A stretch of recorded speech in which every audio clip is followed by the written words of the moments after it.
फरहान भाई, मैंने आपकी मूवी 1994 में या अर्ली 90s में जो आई थी जंगल बुक, वो भी देखी है।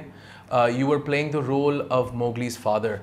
90s में हॉलीवुड में प्ले करने का कैसा एक्सपीरियंस रहा आपका? यार मेरे लिए एक नई चीज़ थी कि मैं अभी 2 ही साल पहले मैंने मास्टर्स किया था परफॉर्मिंग आर्ट्स में, और उसकी कहानी बड़ी मज़ेदार है। मैं कर रहा था एक प्ले ऑफ ब्रॉडवे, तो कास्टिंग डायरेक्टर्स ने आके देख के उन्होंने मुझे कहा कि ऑडिशन कर दे। मैंने ऑडिशन कर दिया। 1 महीना गुजर गया, किसी ने ना बात की ना कुछ किया। मैं समझा कि ये बात ख़त्म हो गई है, ठीक है, मेरा ख्याल था कि इस दाने पे मेरा नाम नहीं लिखा हुआ, तो ये खाने को नहीं मिलने वाला, आगे चलते हैं। 1 महीने के बाद मेरे एजेंट ने मुझे एकदम से फ़ोन किया और कहा कि वो तुमको इसमें कास्ट करना चाहते हैं। अच्छा, मैंने कहा अब काफ़ी देर हो गई, खैर। तो कहते हैं आपको 10-15 मिनट में आपको प्रोड्यूसर का फ़ोन भी आ जाएगा। मैंने कहा ठीक है। 10-15 मिनट में प्रोड्यूसर का फ़ोन आ गया। फ़ोन आया और उसने कहा कि जी वेलकम टू द टीम, ये वो बड़ा एक्साइटेड हैं और we are sending you a car and you carry it. अच्छा, मेरा ख्याल था कि वो मुझसे जनरल बात कर रहा है कि वो गाड़ी भेजेंगे, मैं उसमें बैठ जाऊंगा, चला जाऊंगा, वगैरह वगैरह। वो बात कर रहा था कि 5 मिनट में गाड़ी आपके घर के सामने होगी। तो मैंने से कहा कि यार maybe we can do it tomorrow और समथिंग। कहता नहीं, get in the car right now. गाड़ी में बैठा, जहाज़ में बैठा, सेट पे पहुंच गया, शूट शुरू हो गई। मुझे समझ नहीं आ रही कि इतनी जल्दी, जब अगर ये इन्होंने मुझे कास्ट ही करना था तो मुझे थोड़ा सा टाइम दे देते तो मैं कुछ प्रिपेयर कर लेता।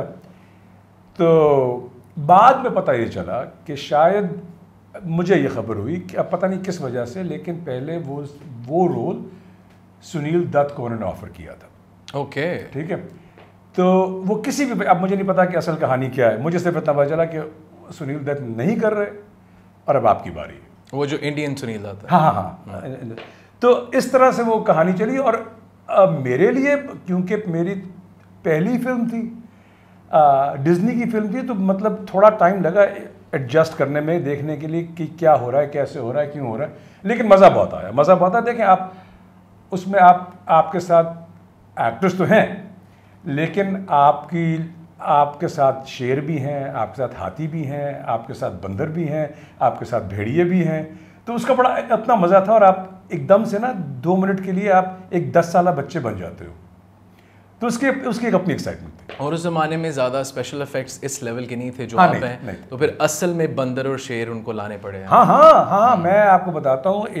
जब मेरी उसमें एक फ़ाइट है शेर खान के साथ, तो फ़ाइट के लिए कुछ तकरीबन 2 हफ्ते या 3 उन्होंने मुझे क्या किया कि वो मुझे सुबह 6 बजे के करीब बुलाते थे, जहाँ पे वो शेर उन्होंने रखा हुआ था।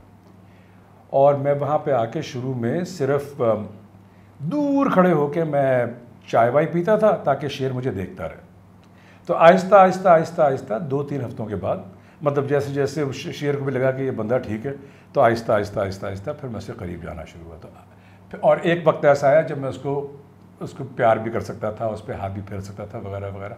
तो बड़ी एक्साइटमेंट थी उस चीज़ की, क्योंकि वो करना ये था कि भाई अब अगर शेर से लड़ना है और शेर को गुस्सा आ गया लड़ाई के दौरान, तो आप तो असल में गए ना। तो वो थोड़ा सा आपको मानूसियत जिसे कहते हैं, वो आपकी थोड़े से, वो आपको जानवरों से मानूस करते हैं पहले, इससे पहले कि आप उनके साथ जाके कोई किसी किस्म का काम करें।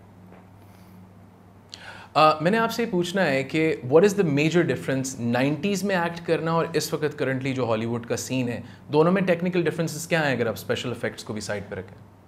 देखें, कई चीज़ें हो गई हैं अब तो, क्योंकि हमारी लाइफ ही ग्लोबल हो गई है, ठीक है।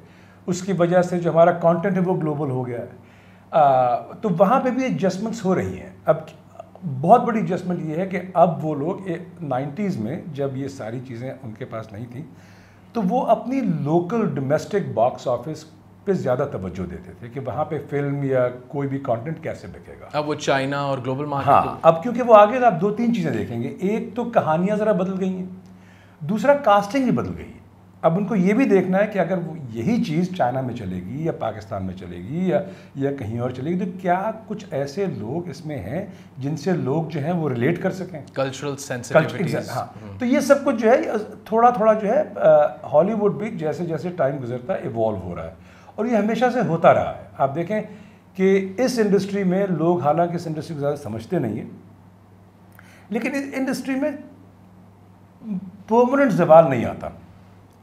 आप ट्रेंड्स को समझते हैं, आप कहानियों को समझते हैं, आप वक्त को समझते हैं और उसके मुताबिक अपना कंटेंट जो है वो इंट्रोड्यूस करते हैं। तो वहाँ पे ये चीज़ें बहुत बदल गई हैं। दूसरा, टेक्निकली तो आपको मालूम ही है बहुत बदल गया। तो हम लोगों के लिए भी एक नया चैलेंज है, क्योंकि जैसे जैसे नई टेक्नोलॉजी आती है हम लोगों को भी वो सीखनी पड़ती है कि इसको कैसे इस्तेमाल करें, इसमें बेहतरीन तरीका क्या है अपने सीन को या अपनी फिल्म को एक्सप्रेस करने का। तो ये एडजस्टमेंट जो है, ये मेरा ख्याल है कांस्टेंट एडजस्टमेंट है जो हम लोग कर रहे हैं इस वक्त।